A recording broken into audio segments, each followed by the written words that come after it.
Yesus Tuhan kami berdoa dan mengucap syukur. Kita sama-sama katakan amin. Haleluya. Silakan duduk. Shalom. Apa kabar? Luar biasa. Pertama kali kesini, terima kasih Pak Wijaya. Saya lihat-lihat preaching log saya gitu ya. Saya kenal Pak Wijaya nih udah dari tahun 2008 Pak ternyata Pak. Dari Riverside dulu. Enak ya, dekat laut ya. Saya lewat-lewat sini tadi, wow, dekat laut. Baunya beda langsung. Oke. Saudara, saya mau berikan pengajaran yang sebenarnya saya sedang menulis bukunya.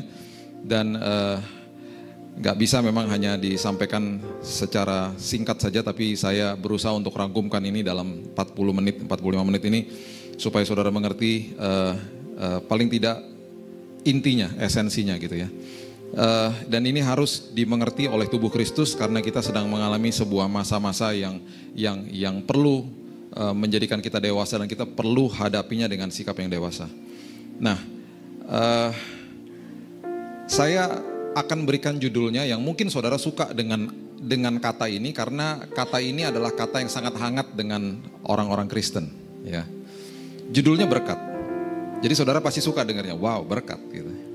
Tapi ini yang justru menjadi beban bagi hidup saya selama bertahun-tahun terakhir ini. Karena pengertian daripada berkat ini sudah jauh melenceng dan kita tidak mengerti arti sebenarnya. Padahal Yesus mengajarkan ini di khotbah di bukit dan lain sebagainya. Dan dia sudah mempersiapkan kita semuanya untuk masuk ke dalam zaman-zaman seperti ini. Yang saya katakan zaman seperti ini adalah zaman yang sebenarnya tubuh Kristus sedang dianiaya. Sedang dianiaya. Dan untuk itu malahan Kristus sendiri mengatakan bahwa kita sedang diberkati. Nah, kita perlu mengerti. Karena yang sering kita pikirkan dan kita mengerti paradigma kita, berkat itu sesuatu yang nyaman dan enak bagi saya dalam bentuk yang berbeda. Seringkali kita artikan berkat itu dalam bentuk materi malahan. Saya mau beritahu kepada saudara, saya sudah mempelajari ini sudah 6 tahun saudara. Dan saya nggak akan beranikan khotbahkan kalau saya nggak pelajari sampai dalam. Dari Kejadian sampai Wahyu, ada ratusan kata-kata berkat, tidak ada satupun hubungannya dengan materi. Tidak ada. Malahan di perjanjian baru, kalau saudara pelajari kata berkat, itu semua hubungannya dengan spiritual life, dengan bagaimana kita menjadi dewasa rohani. Malahan di perjanjian lama, kalaupun ada unsur materi di dalamnya, itu hanya bagian kecil dari sebuah rencana Tuhan yang luar biasa. Rancangan Tuhan yang dahsyat. Jadi kalau kita masih berpikir bahwa berkat itu materi, maaf aja, kita berarti masih kerdil rohani. Dan kita harus belajar untuk kita meninggalkan paradigma itu supaya kita masuk ke dalam zaman yang sedang sulit ini. Yang saya katakan tadi, zaman sedang dianiaya. Kita tidak akan rasa bahwa kita dianiaya sampai-sampai ada teror bom misalnya. Kita tidak akan pernah merasa dianiaya sampai tiba-tiba gereja ditutup. Atau gereja dibakar malahan. Karena ketika aniaya seperti itu, aniaya itu dekat dengan tubuh. Mengancam jiwa. Kita dibentuk tubuh, jiwa, dan roh. Ketika saudara terima Yesus sebagai juru selamat, yang lahir baru bukan tubuhnya, bukan jiwanya, tapi rohnya. Jadi sepertiga daripada kita disempurnakan Tuhan, tubuhnya nanti dikasihkan dengan tubuh yang baru, kemudian jiwanya sedang in progress. Di dalam jiwa itu ada kehendak, keputusan, emosi, dan lain sebagainya, itu in progress. Roma 12 mengatakan pembaharuan budi, akal budi. Gitu ya, itu pengajaran yang lain lagi tuh, akal budi ya. Nah, in progress, jadi jiwa ini sedang diperbaharui hari lepas hari. Sampai kita akhirnya menang sama diri kita sendiri. Jadi lebih daripada pemenang bukan mengatasi masalah, mengatasi diri sendiri sebenarnya. Karena pergumulan manusia paling berat bukan lawan iblis. Iblis sudah dikalahkan. It is finished, sudah selesai. Dia hanya bisa mengaum-ngaum. Makanya pergumulan manusia paling berat lawan diri sendiri. Iblis sudah dikalahkan. Nah, oleh sebab itu kita perlu mengerti aniaya itu sebenarnya udah lama. Bukan pas lagi ada bom-bom aja, bukan. Aniaya sebenarnya sudah kita alami sejak lama di dalam jiwa. Kenapa? Karena kita dianiaya sama media. Kita dianiaya sama smartphone kita. Jiwa kita dianiaya. Makanya di 2 Petrus dikatakan apabila kita tidak menjaga orang benar, kalau tidak menjaga pendengaran dan penglihatan, karena itu adalah 2 daripada beberapa panca indera manusia yang paling banyak menyerap informasi. Kalau itu nggak dijaga, jiwa yang benar akan tersiksa, firman Tuhan katakan. Jadi kita sudah tersiksa sebenarnya, karena kita nggak jaga, kita nggak ngerti bagaimana meregulasi diri sendiri tentang smartphone. Dan akhirnya ketika seminar hamba Tuhan, bisa 70% daripada mereka yang terlibat pornografi. Karena sangat mudah ditemukan di sini. Dan itu aniaya. Itu aniaya. Tapi kita belum merasa bahwa itu sesuatu yang mencekam gitu ya. Karena belum mengancam tubuh, belum mengancam jiwa. Belum mengancam maksudnya nyawa kita gitu. Bulan lalu saudara pasti dengar ada bom di Surabaya. Saya sudah 10 tahun terakhir ini sebulan bisa 2 kali ke Surabaya. Karena tubuh Kristus atau jumlah gereja atau jumlah jemaat terbesar setelah Jakarta di Indonesia ini yang terbanyak tuh di Surabaya. Malah gedung gereja terbesar di Asia malahan sekarang ini, Asia Tenggara dan sekarang katanya Asia itu ada di Surabaya. Bisa 35.000 orang satu kali ibadah. Waktu hari Sabtunya, ya sebelum bomnya meledak di pagi hari, saya ada di gereja Pantai Costa itu, hari Sabtu malam.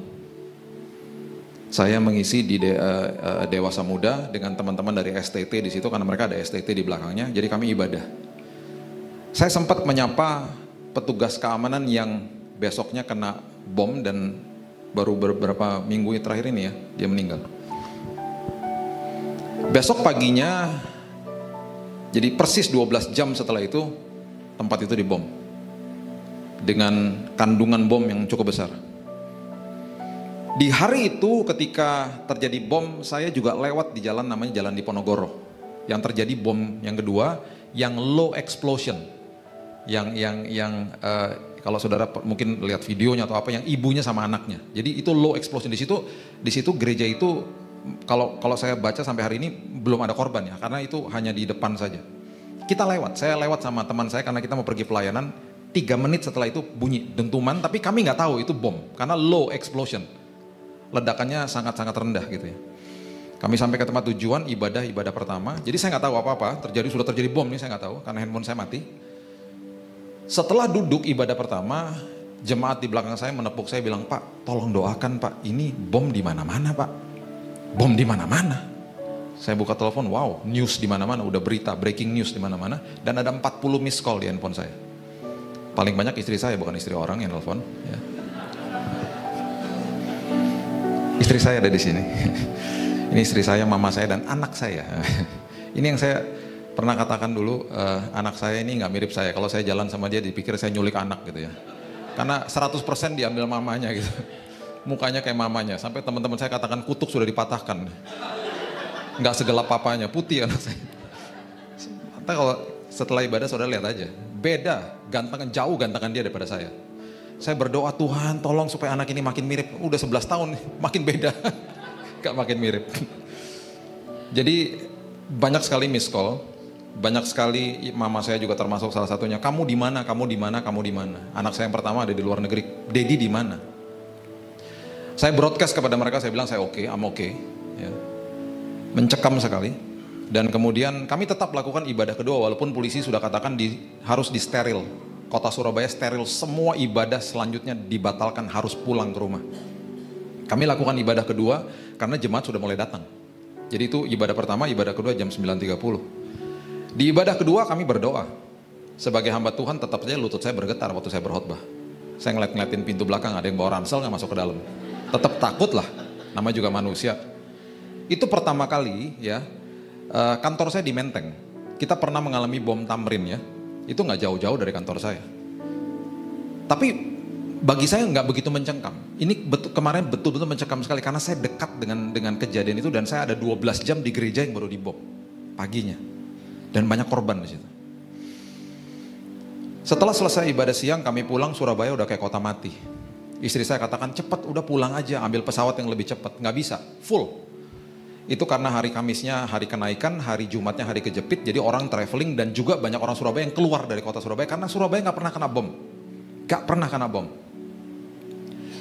Akhirnya jam 7.30 saya di drop di Juanda. Kalau saudara ngerti airport itu ada terminal 1, terminal 2. Saya di Terminal 1 karena saya terbang ke Halim. Jam 7.30 saya sampai di sana. Di lounge di mana saya selalu duduk. Jam 7.30 tuh makanan udah kalau nggak setengah habis sudah. Orang makan di situ. Ini nggak ada yang makan, penuh makanannya. Nggak ada satupun pegang makanan. Kenapa? Stres. Semua nonton TV, semua pegang handphone nonton breaking news. Penuh airportnya. Sepertinya saudara kalau dengar ada pin drop, ada sesuatu yang jatuh bisa dengar karena nggak ada yang ngobrol. Semuanya mencekam, semuanya nonton televisi, semuanya diem. Teman saya yang baru drop saya bilang begini, puji Tuhan bro katanya. Kenapa? Semua kompleks Juanda di shutdown, ditutup. Tolnya ditutup, kenapa? Ketemu bom di Rusunami di Sidoarjo. Saudara pasti dengar ya, setelah itu ada bom meledak di Rusunami. Dan airport itu ada di Sidoarjo. Shutdown, puji Tuhan saya udah drop kamu di sini gitu. Saya tunggu boarding dan puji Tuhan semuanya on time, saya pulang. Sampai di Halim biasanya istri saya kalau jemput dia tunggu di mobil. Kali ini dia nggak tunggu di mobil, dia tunggu di pintu kedatangan. Waktu saya keluar dia peluk saya seperti dia nggak pernah peluk saya sebelumnya. Sampai-sampai saya berpikir apakah perlu ada bom sampai dipeluk kayak begitu. Sempat hari itu saya bilang sama istri saya, jangan kasih tahu anak saya yang kedua ini, karena dia masih 11 tahun. Saya nggak mau dia dengar dari mana-mana, karena dia selalu kalau saya pergi dia doain saya, dan dia tahu kemana saya pergi. Karena dia suka khawatir anaknya, dia suka kepikiran nantinya. Jadi saya bilang jangan nyalakan televisi, udah diemin aja. Karena ini anak punya hati yang sangat sensitif. Besoknya pagi-pagi, saya sengaja bangun pagi dan saya harus jelaskan kepada dia dengan bahasa yang dia mengerti. Bagi saya berat. Saya nggak pernah mengalami pengalaman seperti itu. Orang tua saya harus jelaskan kepada saya, negaramu dalam keadaan terancam begini, kamu harus doa. Nggak pernah. Jadi saya harus jelaskan kepada dia dengan bahasa sederhana yang dia mengerti. Saya katakan kamu harus doakan Indonesia dan lain sebagainya. Hati saya makin menangis karena beberapa hari setelah itu ada beberapa anak-anak kecil yang akhirnya yang menjadi korban dan meninggal. Dan itu akhirnya memicu saya untuk kemudian menyelesaikan buku saya tentang topik ini, berkat. Karena Yesus sudah persiapkan kita untuk masuk ke dalam zaman ini. Sebelum itu kita buka dulu di Roma pasal yang kelima, ayat yang kedua sampai kelima. Roma pasal yang kelima, ayat yang kedua sampai kelima. Saya berharap setelah ini selesai, saudara mendapatkan paradigma yang baru, saudara di refresh sama Tuhan, supaya saudara siap masuk ke dalam zaman-zaman seperti ini. Roma 5 ayat yang kedua dikatakan, oleh Dia kita juga beroleh jalan masuk oleh iman kepada kasih karunia ini. Di dalam kasih karunia ini kita berdiri, kita bermegah dalam pengharapan akan menerima kemuliaan Allah. Dan bukan hanya itu saja, kita malah bermegah itu boasting, berani, menatap, menantang malahan. Apa? Juga dalam kesengsaraan kita. Karena kita tahu bahwa kesengsaraan menimbulkan ketekunan, ketekunan menimbulkan tahan uji menimbulkan pengharapan, pengharapan tidak mengecewakan karena kasih Allah telah dicurahkan dalam hati kita oleh Roh Kudus yang telah dikaruniakan kepada kita. Ini maksudnya ayat ini adalah Paulus mengatakan, saya ini bermegah, saya berani menghadapi kesengsaraan hidup. Karena ada sesuatu yang dia sudah mengerti di dalam kehidupannya. Yang Yesus mau ajarkan dan Alkitab mau ajarkan kepada kita, setiap kali ada masalah, dan sudah pasti ada masalah, harus masuk ke dimensi yang lebih tinggi, yang lebih baru, dan harus mulai berdoanya tuh begini saudara. Karena kita sudah terbiasa, kita tuh mau enak. Kita bangun pagi, kita mau enak. Kita bangun pagi, daging ini selalu menagih secara langsung atau tidak langsung, aku mau sesuatu yang nyaman dan aman bagi saya. Udah pastilah, dan itu gak salah. Keinginan daging seperti itu gak salah. Tapi akhirnya kalau kita tidak meregulasi keinginan daging ini, kita akhirnya masuk ke dalam sebuah paradigma yang salah, kita kejar event. Kita gak kejar kebenaran. Makanya kenapa event tuh rame. Karena sesuatu yang gratifikasinya sangat cepat dan memberikan kesenangan sangat instan dan sangat cepat. Makanya konser rame. Orang yang kejar kesenangan, kejar event, kejar sesuatu momen. Maunya cepat-cepat. Orang yang kejar kebenaran itu orang yang kejar proses. Dan itu jarang. Makanya kenapa di dalam tubuh Kristus, di dalam gereja, Paskah sama Natal rame. Orang kejar eventnya. Rame, festif dari kata festival. Festif, datang, wah rame, ada pembicara tamu, ada penyanyi tamu, ada kado, ada makan-makan, oh rame, datang aja, Paskah Natal. Saudara harus bangga sama diri saudara yang setiap minggu datang ke gereja. Karena saudara kejar proses. Makanya banyak orang datang begini kepada saya. Pak, konseling dong, mau nikah. Kapan nikahnya? 3 bulan lagi. Cari aja orang lain, saya nggak mau. Kejar eventnya, kejar hari hanya, kejar hari nikahnya. Nggak kejar prosesnya. Pak mau nikah pak, minta konseling, kapan nikahnya? Minggu depan, goodbye. Selamat aja lu. Sampai akhirnya saya di dalam benak saya jadi menghakimi orang secara tidak langsung. Jadi orang datang minta konseling jadi aduh capek deh gitu. Sampai satu hari satu pasangan masih muda datang kepada saya dan saya udah hakimi duluan dalam hati saya. Akhirnya saya minta maaf sama dia. Kak, konseling kak. Dalam hati saya, aduh ini lagi. Berapa lama lagi mau nikah? Selalu pertanyaan itu saya tanya. 1,5 tahun lagi. Saya sampai begini. Jarang nih orang kayak kamu. Saya nyari orang kayak kamu nih, saya nyari selama ini gak pernah ketemu. Sampai saya terduduk, sampai lemes lutut saya. Kok ada orang kayak kamu ternyata ya? 1,5 tahun lagi. Saya bilang sama dia waktu hari itu, saya gak usah tanya izin sama istri saya, pasti juga dia mau. Kapan mau mulai kita ketemuan? Tiap bulan itu bisa beberapa kali dia ketemu. Sampai kita didatengin ke rumah. Niat macet-macet kadang-kadang. Karena macet habis kerja mereka tuh datang bisa jam 8, jam setengah 9 malam. Sampai jam 12 midnight tuh ngobrol di rumah. Mereka bertengkar di depan kita karena salah paham dan lain sebagainya. Kejar proses. Kejar belajar tentang segala apapun mereka belajar. Kita juga belajar. Bukannya berarti kita lebih hebat, enggak. Kita lebih banyak pengalaman aja. Cuman itu aja kok. Kita saling belajar. Saya juga belajar dari mereka. Saya nggak pernah berpikir dalam hati saya atau dalam prinsip kekristenan saya di atasnya siapapun, nggak pernah. Orang ini pasti punya pengalaman lebih daripada saya di dalam bidang tertentu, saya punya pengalaman dalam bidang tertentu lebih banyak daripada orang ini dan kita saling bertukar pikiran, itu aja. Saya nggak pernah nangis di dalam sebuah pernikahan sampai saya datang ke pernikahannya mereka. Mereka pertama kali ciuman di depan altar, segitu-gitunya sampai jaga kekudusan. Hari ini mereka menjadi pasangan yang luar biasa bahagianya. Mereka sangat berhasil, mereka luar biasa. Karir mereka pun naik. Karena mereka kejar proses. Mereka kejar kebenaran. Dan itu gak enak. Itu gak enak. Yuk kita kejar itunya. Makanya carilah dahulu kerajaan Allah dan kebenarannya. Maka segala sesuatu baru ditambah-tambahkan dalam hidupmu. Jangan kejar yang ditambah-tambahkan. Kejar bagian yang awalnya. Carilah dahulu kerajaan Allah dan kebenarannya. Ingat, itu kata ditambahkan loh. Kalaupun gak ditambahkan berarti saudara dan saya udah cukup.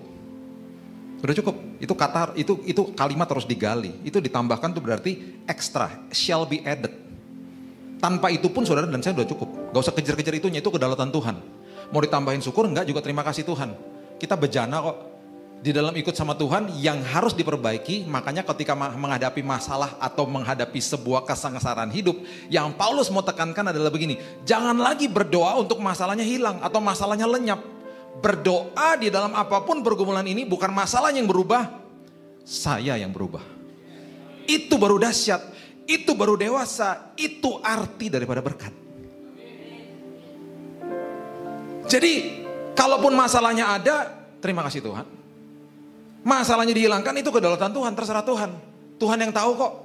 Tapi selama perjalanan iman ini, dalam perjalanan proses ini, apapun itu boleh terjadi Tuhan, sampai di ujung pasti saya tahu saya akan sampai di ujung dengan selamat karena Tuhan menggandeng tangan saya. Dan selama perjalanan ini Tuhan, saya mengucap syukur karena saya akan dirubahkan Tuhan. I am changed. Itu maksudnya. Itu maksudnya kata bermegah di depan kesengsaraan. Karena aku tahu Tuhan ada di sampingku dan di ujung daripada ini semuanya mendatangkan kebaikan. Dan seringkali di dalam benak kita mendatangkan kebaikan, masalahnya hilang. Bukan. Seringkali masalahnya masih ada. Dan tambah berat. Tapi mendatangkan kebaikan kenapa? Aku yang berubah. Bejana ini jadi bejana yang lebih dahsyat, lebih luar biasa. Kapasitas diperbesar, perkara yang baru-baru, yang dahsyat. Terus dipercayakan nanti sama hidup kita. Ingat ya, kita ini adalah pengelola bukan pemilik. Matius 25 mengatakan kita adalah pengelola bukan pemilik. Makanya talenta itu dititipkan 5, 2, dan 1. Dan harus digandakan, harus dikelola. Makanya kehidupan kekristenan bukan kepemilikan, stewardship, pengelolaan kok. Makanya ketika kita mengerti mengelola, makin dahsyat, makin luar biasa. Kita nggak memiliki apa-apa. Mazmur 24 mengatakan apapun yang ada di bawah langit milik kerajaan surga. Bukan punya kita. Kita hanya pengelola, kita nggak akan bawa apa-apa. Kita datang nggak bawa apa-apa, pulang nggak bawa apa-apa kok. Datang telanjang, pulang telanjang. Di hari kita meninggal, nama kita pun lenyap, dipanggilnya apa? Jenazahnya di mana? Hilang namanya. Lahir dikasih baju, meninggal ntar dikasih baju lagi. Nggak bisa komplain kita. Habis dimandikan jenazah dikasih baju, bisa komplain? Nggak bisa. Kita nggak suka baju, kita bisa komplain? Nggak bisa. di peti mati. Ganti dasinya gak cocok nih. Menjerit langsung yang melayat. Bubar yang melayat. Gak bisa, pengelolaan. Nah, makannya Yesus ajarkan begini. Kita baca ya, Matius pasal yang ke-5 coba. Ayat yang ke-9. Ini aneh, kata berkat disandingkan dengan kata derita. Nah, ini saya mau jelaskan kepada saudara. Ada 3 kata di dalam perjanjian lama dan perjanjian baru yang arti daripada berkat. Di perjanjian lama namanya barak atau esher, saya nggak bisa gali lebih dalam karena waktu, barak dan esher. Di dalam perjanjian baru namanya makarios. Oke, barak, esher, dan makarios adalah arti atau akar kata daripada kata berkat. Itu nggak ada hubungannya sama materi. Artinya adalah berbahagia atau bersukacita di dalam rencana Tuhan dalam hidupmu. Itu artinya. Berbahagia, bersukacita di dalam rancangan Tuhan. Jadi Tuhan mau buat apa aja yang Tuhan titipkan itu adalah bagian daripada berkat. Makanya barak, esher atau makarios. Nah, di dalam perjanjian baru diterjemahkan dari bahasa Yunani itu kata makarios. Kalau saudara ke Israel ada satu bukit di atasnya tulisannya blessed, blessed, blessed tentang ayat ini. Tapi lembaga Alkitab kenapa sampai menerjemahkan dengan kata berbahagia? Karena diterjemahkan langsung dari bahasa aslinya atau makarios. Bukan bahasa Inggris. Lembaga Alkitab tidak pernah menerjemahkan Alkitab yang saudara pegang itu dari bahasa atau versi bahasa Inggris, nggak pernah. Mereka terjemahkan dari bahasa asli. Makanya keluar kata-kata ini, berbahagialah. Yang artinya sebenarnya berkat. Kalau saudara buka Alkitab bahasa Inggris saudara, kata berbahagia ini tulisannya blessed. Jadi dibacanya begini. Matius 5 ayat 9 mengatakan begini, berbahagialah atau diberkatilah orang yang membawa damai. Karena mereka akan disebut anak-anak Allah. Perhatikan ayat 10. Berbahagialah atau diberkatilah orang yang, katakan bersama-sama saya, 2-3 apa? Dianiaya oleh sebab kebenaran karena mereka yang mempunyai kerajaan surga. Berbahagialah atau diberkatilah kamu jika karena aku kamu dicela, dianiaya dan kepadamu difitnahkan segala yang jahat. Disebut kafir malahan. Jadi justru ketika tubuh Kristus sedang dibom, ketika tubuh Kristus sedang dianiaya, ketika saudara sedang mengalami proses kehidupan, menghadapi masalah dalam kehidupan, saudara dan saya sedang diberkati sama Tuhan. Itu artinya jauh daripada materi. Gak ada hubungannya sama materi. Jadi lain kali saudara mengatakan kepada teman saudara, God bless you, Tuhan berkati ya. Itu artinya terima kasih, berarti rancangan Tuhan terjadi sama hidupku untuk aku kelola dengan sebaik-baiknya. Itu artinya gak ada hubungannya sama materi. God bless you, Tuhan berkati. Terima kasih, berarti aku dirubahkan Tuhan. Terima kasih, berarti aku dibuat dewasa sama Tuhan. Itu arti kata berkat. Makanya kenapa kata berkat disandingkan dengan kata derita di sini. Yesus loh yang ngomong. Makanya saya sedih ketika mendengar hamba Tuhan berdiri di atas bilang, puji Tuhan, saya berdoa bagi jam tangan saya, sepatu saya harga ratusan juta. Akhirnya ada jemaat yang ngasih.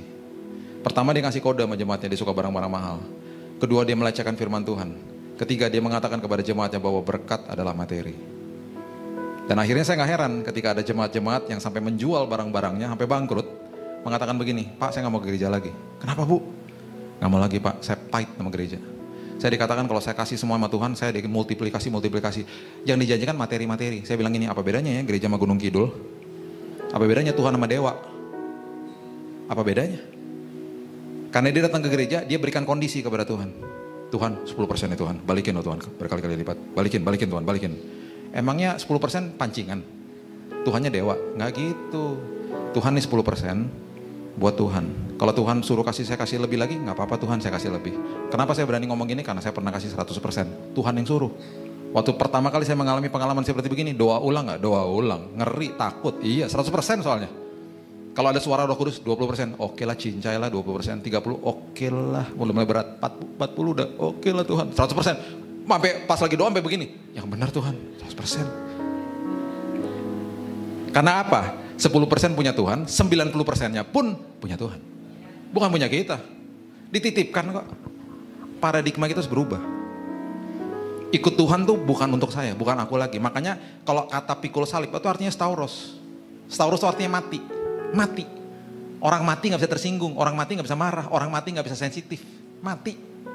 Stauros bukan orang banyak mengartikan salah, karena begini, nggak belajar bahasa aslinya jadi begini. Aduh, tadi aku lagi mau pelayanan, ban motor sampai bocor. Aduh, lagi pikul salib nih, celah pikul salib. Aduh, gue pergi pelayanan nih, lagi flu nih, tapi tetap datang pelayanan, lagi pikul salib, celah pikul salib. Ke dokter aja lo pikul salib. Beli obat di Indomaret pikul salib. Pikul salib itu mati, stauros artinya. Ntar satu waktu kita belajar tentang itu. Bagaimana kriteria jadi murid Yesus. Ada 5. Salah satunya pikul salib. Mati. Berarti apa? Kita dikatakan sama Yesus kalau kamu mau jadi murid. Orang percaya itu beda sama murid loh. Orang percaya, banyak orang percaya. Murid itu susah.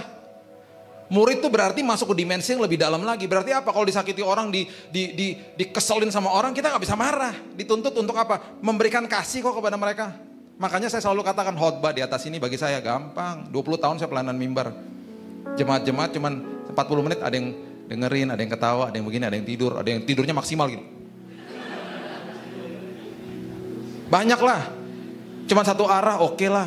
Khotbah paling susah di luar sana. Ketika mobil saya diserempet sama motor, disalip sama motor, kaget kan, tin, motornya berhenti, buka helm. Apa loh? Nah, itu khotbah paling berat. Istri saya punya kata-kata password, pegang kaki saya, sayang udahlah sayang, ntar jangan-jangan di jemaat. Oh iya. Jemaat tuh kata-kata yang meluntuhkan hati saya. Oh iya, jemaat. Tapi setiap kali ada motor kurang ajar, dia bilang jemaatnya kurang ajar semua. Ah, malas sih. Jemaat, semua jemaat. Jemaat gak gitu kali. Semua jemaat. Oke. Mazmur 73 coba saudara baca. Mazmur 73 ditulis sama Asaf. Asaf adalah pemimpin biduan, pemimpin paduan suara. Orangnya biasa-biasa aja. Sama seperti saudara dan saya, harus bayar tagihan, hidupnya dalam proses. Dia gak suka lihat orang fasik atau orang yang dikatakan orang fasik itu kenapa dia mujur. Itu pertanyaan kita kan, kenapa orang-orang yang fasik yang gak kenal Tuhan kok sepertinya dalam tanda kutip mereka kok diberkati. Nah, ini dia ngomong gini, Mazmur 73 ayat 3. Sebab aku cemburu kepada pembual-pembual kalau aku melihat kemujuran orang-orang fasik. Nah loh, mujur orang-orang fasik. Sebab kesakitan tidak ada pada mereka, sehat dan gemuk tubuh mereka. Mereka tidak mengalami kesusahan manusia dan mereka tidak kena tulah seperti orang lain. Ayat 16, akhirnya dia sadar, ayat 16 dikatakan begini, akhirnya dia sadar. Tetapi ketika aku bermaksud untuk mengetahuinya, hal itu menjadi kesulitan di mataku. Sampai aku masuk ke dalam tempat kudus Allah memperhatikan kesudahan mereka. Sesungguhnya di tempat-tempat licin kau taruh mereka, kau jatuhkan mereka hingga hancur. Betapa binasa mereka dalam sekejap mata, lenyap habis oleh karena kedahsyatan. Ini maksudnya gini, kita ini ada di dalam perahu kehidupan. Ya, perahu kehidupan kita karena kita mengerti kebenaran, kita pasti mau lawan arus. Karena kita nggak akan ikut arusnya dunia. Jadi anggap saja saya dan saudara ini ada di dalam perahu kehidupan. Karena perahu kehidupan ini mengenal kebenaran firman Tuhan, kita pasti lawan arus. Kita nggak akan ikut arus dunia, arus dunianya ke sana, kita pasti ke sana. Kalau lagi lawan arus, mau nggak mau pasti harus mendayung dong, supaya maju. Lawan arus. Jadi mau nggak mau kan kita dayung. Berat nggak? Ya berat. Namanya juga lawan arus. Dan seringkali kita waktu lagi dayung, kita dayung dengan tangisan. Duh enak banget Tuhan, berat banget sini hidup ini kayaknya gitu kan. Lagi kita nangis, lagi kita mendayung dan seringkali kita capek. Kita bilang aduh capek Tuhan, kita angkat dayungnya. Fokusnya tetap benar. Fokusnya tetap lihat Tuhan, lihat Yesus. Tapi ketika dayungnya diangkat, lambat laun ikut arus. Kebawa sama arus. Walaupun fokusnya benar. Jadi mau gak mau dayung lagi dengan tangisan. Lagi mendayung seperti begitu, tiba-tiba kanan kiri kita ada perahu-perahu kehidupan yang sedang ikut arus. Dan waktu mereka ikut arus, mereka gak dayung, mereka cuma ngarah-ngarahin aja perahunya. Dan kelihatannya di mata kita enak hidup mereka. Mereka cuma angkat-angkat kaki, terus mereka lewat. Waktu mereka lewat kita bilang gini, ya ampun enak banget hidupnya ya. Terus kemudian mereka mulai mencela kita, lu ngapain ke sana? Semua juga mayoritas ke situ. Ngapain lu ke sana? Kafir lu. Digituin kita. Lu ngapain ke gereja? Ngapain ikut komsel? Ngapain hidup kudus? Seks di luar nikah juga semua orang juga ngelakuin kali. Ngapain lu begitu? Semua orang juga selingkuh kali.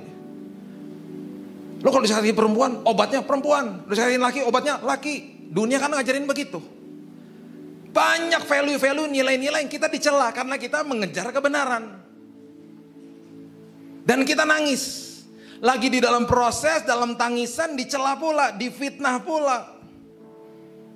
Tahukah saudara, kalau kita nggak mengerti kebenaran, kita akan katakan kepada diri sendiri dan katakan kepada teman-teman kita, kok enak ya hidupnya ya, kok diberkati ya hidupnya ya. Seperti Asaf, kok mujur ya orang-orang fasik. Padahal Yesus ajarkan sebaliknya. Justru ketika engkau sedang menangis, justru ketika engkau sedang dianiaya, justru ketika engkau sedang dicela, engkau sedang diberkati. Karena engkau sedang dirubahkan sama Tuhan. Lukas 6 mengatakan yang sebaliknya. Lukas 6 ayat yang ke-24 mengatakan begini, dan 25. Tetapi celakalah kamu. Celakalah arti kata sebenarnya adalah mati saja kamu. Lebih berat ya, diperhalus sama lembaga Alkitab jadi kata celakalah. Saya banyak duduk dengan teman-teman dari lembaga Alkitab membahas kata demi kata. Tetapi celakalah kamu, hai kamu yang kaya, karena dalam kekayaanmu kamu telah memperoleh penghiburan. Ini tidak bicara soal materi, bicara soal kekayaan hidup di dalam dunia. Menyemburkan dirimu di dalam kelarutan dunia, itu maksudnya kata ini. Celakalah kamu yang sekarang ini kenyang, karena kamu akan lapar. Celakalah kamu yang sekarang ini apa? Tertawa, karena kamu akan berduka cita dan menangis. Jangan salah, justru ketika saudara sedang nangis, saudara sedang diberkati. Justru ketika orang-orang itu sedang ketawa-ketawa dan lain sebagainya yang mencela saudara, kalau mereka nggak bertobat, celaka loh ujungnya. Itu firman Tuhan. Itu arti daripada berkat. Kalau saudara ada di dalam sebuah proses, dan di ujung daripada ini semuanya, yang berubah adalah saudara. Makin dekat, makin serupa seperti Tuhan karena ada masalah itu. Itu arti daripada berkat. Bejana dirubahkan, bejana yang jadi bejana yang lebih dewasa. Makanya jangan terpesona sama pemberian Tuhan, terpesona sama sang pemberinya. Contoh, waktu anak-anak masih kecil, mereka mempunyai 3 momen yang dapat kado besar. Graduation, naik kelas, ulang tahun, dan Natal.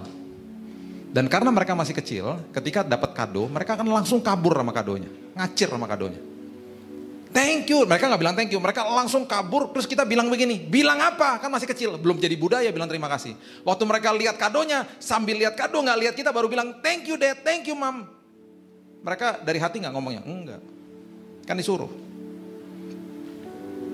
Bilang apa? Kita kan suka bilang begitu sama anak kecil, karena bilang terima kasih belum jadi budaya. Terpesona sama pemberiannya. Hei, bilang apa? Thank you mom, thank you dad. Nggak lihat sama kita, dibuka kadonya dan suka sama kadonya. Dan kita maklum-maklum aja, kenapa? Karena mereka masih kecil. Terpesona sama pemberiannya. Sampai-sampai waktu akhirnya dia nih umur 10 tahun lalu, dia koleksi Lego di rumah. Jadi kami selalu beli Lego. Saya juga suka Lego, main Lego.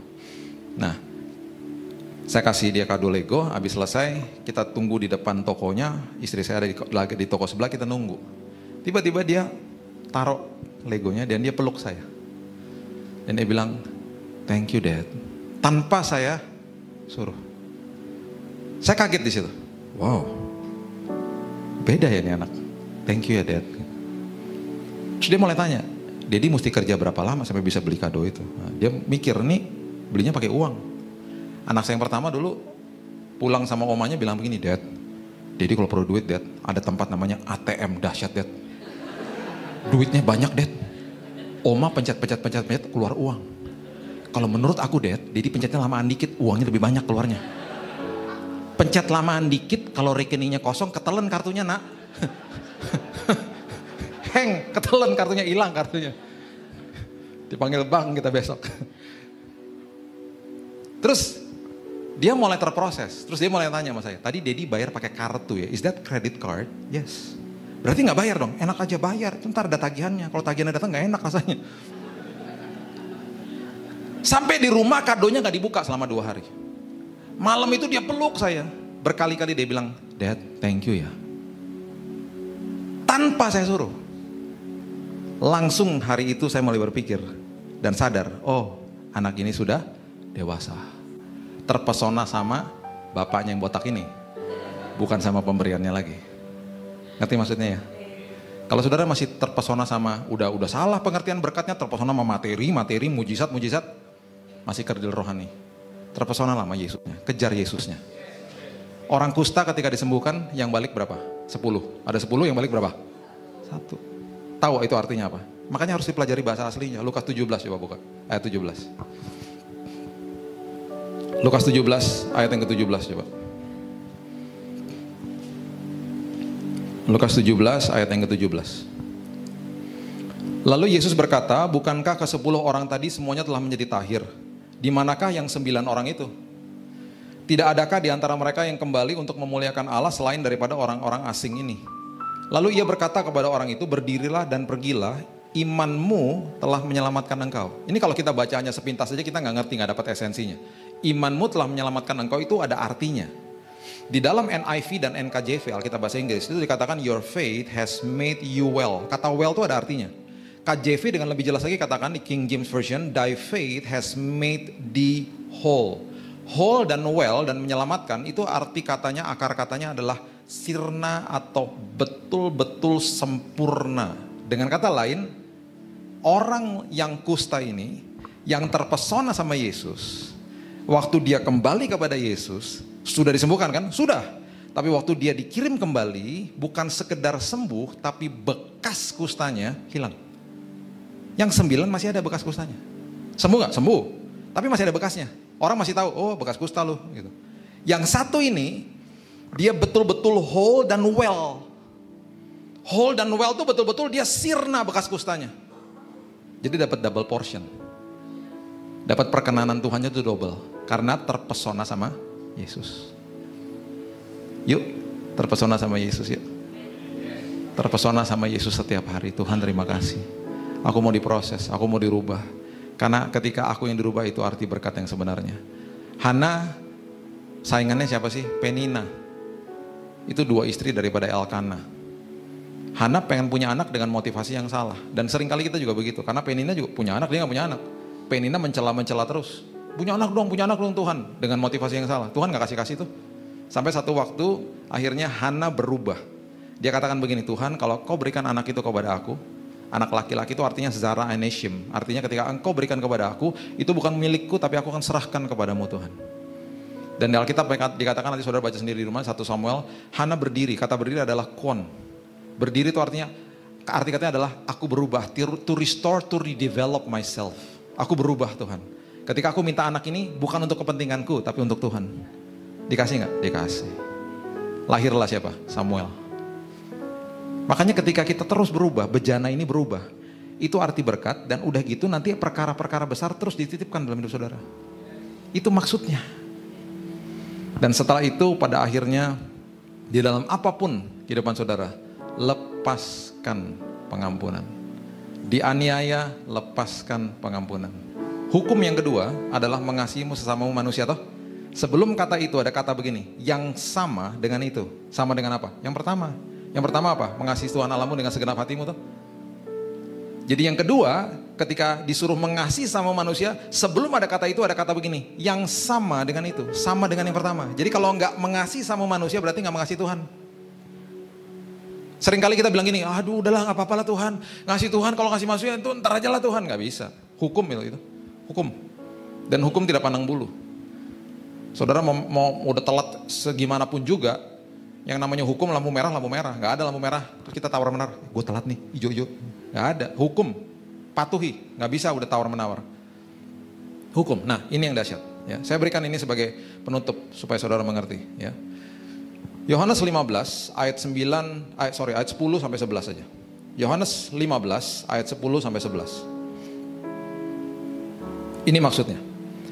Jikalau kamu menuruti perintahku, kamu akan tinggal di dalam kasihku, seperti aku menuruti perintah Bapakku dan tinggal di dalam kasihnya.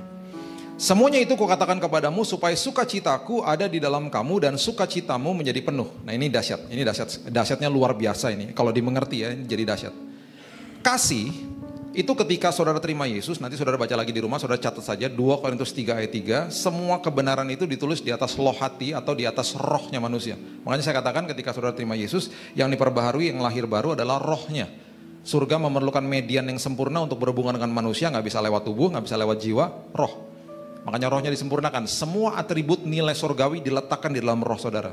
Makanya orang benar, ya kita ini kurang tepat kalau doanya begini, Tuhan berikan aku kasih-Mu. Nggak tepat sebenarnya. Udah ada kasihnya, udah dikasih. Tuhan, aku memperkatakan kasih-Mu supaya termanifestasi dalam jiwaku. Udah dikasih kasihnya. Tuhan, terima kasih buat iman. Aku mau aktifkan iman itu, Tuhan. Tuhan, terima kasih buat kekudusan. Aku mau aktifkan kekudusan. Aku mau mengambil keputusan untuk menjadi kudus, Tuhan. Udah dikasih kok. Semua itu sudah diberikan, diletakkan di atas loh hati. Bukan di atas loh batu lagi, dikatakan begitu. Ya. Nah, kasih itu diletakkan di dalam roh. Kasih agape. Kasih itu karena diletakkan di roh, tidak bisa diusik, tidak bisa dicuri sama iblis. Yang kita suka salah mengerti, kasih itu kita samakan dengan yang namanya jatuh cinta. Itu letaknya di dalam emosi. Semua yang letaknya di emosi bisa hilang kapan saja. Makanya jatuh cinta bisa hilang kapan saja. Orang bisa jatuh cinta dalam hari ini, besoknya dikeselin sama orangnya nyebelin, bisa hilang jatuh cintanya. Makanya dunia ketika mengenal jatuh cinta, masuk dalam pernikahan modalnya jatuh cinta, gak karu-karuan. Jatuh cinta tuh rasa-rasa butterfly di sini, nervous itu jatuh cinta. Karena emosi, main nama emosi, pikiran, kehendak. Nah setelah 5 tahun, 6 tahun lagi setelah menikah, rasa-rasa itu kan udah mulai hilang, kasih yang kicks in. Ketika kasih agape itu masuk dan dia menguasai kehidupan, itu yang membuat hubungan jadi langgeng. Nah dunia gak mengenal itu. Dunia beroperasi atas perasaan aja, emosi jiwa. Ketika itunya hilang juga hubungannya. Ngerti maksudnya? Makanya kasih itu dahsyat. Makanya kasih bukan perasaan. Kasih adalah keputusan. Love is a decision. Bukan perasaan. Makanya 1 Korintus 13 ayat 4-7 nanti saudara baca. Kasih itu murah hati, kasih itu panjang sabar, tidak mementingkan diri sendiri. Itu bukan perasaan. Gak ada saudara bangun-bangun pagi gini, rasa-rasa murah hati nih, gak ada. Murah hati adalah keputusan. Aku mengambil keputusan untuk murah hati. Aku mengambil keputusan untuk mengampuni. Nah itu maksudnya. Karena sudah diletakkan di dalam roh. Supaya termanifestasi di dalam jiwa. Menguasai jiwa, emosi, kehendak. Nah ayat ini mengatakan kalau engkau tinggal di dalam kasihnya, kasih Yesus. Itu engkau akan mendapatkan apa yang namanya sukacita. Nah sukacita juga diletakkan di dalam roh. Hanya kerajaan surga yang bisa berikan saudara sukacita. Temennya sukacita yang ada di dalam emosi manusia itu kita kenal dengan kata kesenangan. Beda sama sukacita. Makanya bahasa Inggrisnya happiness dengan joy itu beda. Joy adalah sukacita, itu gak bisa dicuri sama iblis. Tapi yang namanya kesenangan itu bisa hilang kapan saja. Bisa dicuri sama iblis. Nah sukacita membawa kepada ini, Filipi 4 ayat 4-7. Filipi 4 ayat 4-7. Saya bagikan 2 ayat lagi dan kita selesai. Filipi 4 ayat 4-7. Bersukacitalah senantiasa dalam Tuhan. Sekali lagi kukatakan bersukacitalah. Hendaklah kebaikan hatimu diketahui semua orang. Ya, yang punya sosial media, kebaikan hatimu senantiasa harus diketahui semua orang. Jangan argumentasi, jangan kasih kata-kata gosip, jangan terpancing apa-apa. Tebarkan firman Tuhan, sosial mediamu. Karena apa? Tuhan sudah dekat, firman Tuhan katakan. Janganlah hendaknya kamu khawatir tentang apapun juga. Nyatakan dalam segala hal keinginanmu kepada Allah dalam doa dan permohonan dengan ucapan syukur. Damai sejahtera Allah, ayat 7. Yang melampaui segala akal akan memelihara hati dan pikiranmu dalam Kristus Yesus. Jadi sukacita akan membawa kepada damai sejahtera. Kasih membawa kepada sukacita. Sukacita membawa kepada damai sejahtera. Bukankah itu yang Paulus tulis juga di Galatia 5? Buah roh urutannya begitu loh. Kasih, sukacita, damai sejahtera, dan seterusnya. Dia gak asal tulis. Makanya kalau lepaskan kasih, kerajaan surga akan memberikan sukacita. Ada sukacita, akan dikasih damai sejahtera. Letaknya juga di roh, gak bisa dicuri sama iblis. Temennya damai sejahtera, yang ada di emosi itu namanya ketenangan. Ketenangan bisa hilang, bisa terusik kapan saja. Waktu ada bom, tenang gak? Ya enggak. Waktu ada bom, senang gak? Ya enggak. Waktu ada masalah, tenang gak? Enggak. Senang gak? Enggak. Tapi anak Tuhan yang Paulus katakan bisa bermegah di depan kesengsaraan. Kenapa? Karena saya bisa tidur nyenyak Tuhan. Walaupun kesenangan gak ada, tapi tetap ada sukacita dan damai sejahtera. Beda. Dunia gak bisa kasih itu. Kerajaan surga yang kasih sukacita sama damai sejahtera. Makanya kenapa Petrus tidur nyenyak, ayat terakhir. Kisah Rasul 12. Ayat 6-7. Ayat favorit jemaat, ayat apa? Ayat terakhir. Di tempat ini gak gitu ya, haus semua firman Tuhan. Di tempat lain, ayat favorit jemaat, ayat terakhir Pak. Di sini haus, mukanya haus semua. Kisah Rasul 12 ayat 6-7. Pada malam sebelum Herodes hendak menghadapkannya kepada orang banyak, Petrus tidur di antara 2 orang prajurit, terbelenggu dengan 2 rantai. Selain itu prajurit-prajurit pengawal sedang berkawal di muka pintu. Petrus baru tahu ya, temannya Yakobus baru dipenggal loh kepalanya sama Herodes Agripa. Besok dia akan ada kemungkinan besar pun akan dihukum mati. Dan malam hari itu dia dibelenggu dengan rantai, dikawal dengan pengawal-pengawal. Pertanyaan saya, tenang nggak? Nggak ada ketenangan. Senang nggak? Nggak ada kesenangan. Perhatikan ayat yang ke-7. Tiba-tiba berdirilah seorang malaikat Tuhan dekat Petrus dan cahaya bersinar dalam ruangan itu. Malaikat kalau datang, manusia mengalami dua hal. Kalau nggak kaget, takut. Dan ini SOP-nya malaikat nih, selalu begini. Dia pasti udah capek tuh pas itu ya, kalau datang. Jangan takut, rempong lu ah. Gitu. Dalam hati pasti gitu. Takut mulu. Gitu. Itu SOP-nya udah jelas tuh. Kasih nomor 1, bilang jangan takut. Nomor 2, jelaskan siapa dirimu. Nomor 3, baru berikan kabar good news atau kabar-kabar tentang apa yang kamu sampaikan. Pasti gitu tuh SOP-nya. Jangan takut, terus dia jelaskan. Hai malaikat dari itu, gitu kan biasa gitu. Nah, di dalam ruangan ini, Alkitab mengatakan malaikat itu berdiri dekat Petrus dan cahaya bersinar loh dalam ruangan itu. Ini dalam sejarah perserikatan kemalaikatan ya. Yang pertama kali didokumentasikan di Alkitab, manusianya nggak takut dan nggak kaget karena manusianya nggak bangun. Makanya di ayat 7 dikatakan begini. Malaikat itu menepuk Petrus untuk membangunkannya, katanya bangunlah segera, maka gugurlah rantai itu dari tangan Petrus. Nggak ada cerita kayak begini. Yang malaikatnya harus bangunin manusianya. Bangun. Saya rasa teman-teman malaikat ini pasti lagi ngetawain dia. Kurang sakti loh, manusia tidur, kurang sakti. Diem loh.